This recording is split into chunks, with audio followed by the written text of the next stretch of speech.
Canada के शहर Edmonton धमाकों से गूंज उठा। शहर में होने वाले 2 बम धमाकों में एक 21 साला नौजवान हलाक हो गया।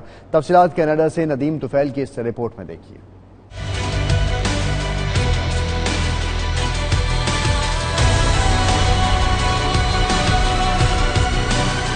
शरपसंदों ने कनाडा के शहर एडमिंटन को इंतहा पसंदी का निशाना बना डाला। कनाडा के शहर एडमिंटन में 2 मुख्तलिफ जगहों पर बम धमाके हुए। पहला धमाका स्ट्रेथकोना काउंटी के कम्युनिटी सेंटर में 6:30 बजे हुआ, जिससे 21 साला नौजवान जाँ बहक हो गया।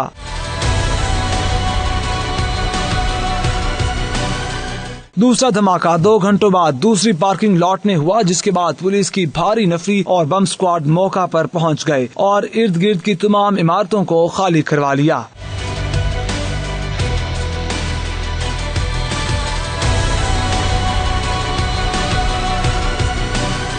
पुलिस के मुताबिक चंद मुश्तबा अफराद को हिरासत में लिया गया है, ताहम अभी ये कहना कबल अज़ वक्त होगा कि ये दहशतगर्दी की कार्रवाई है या नहीं।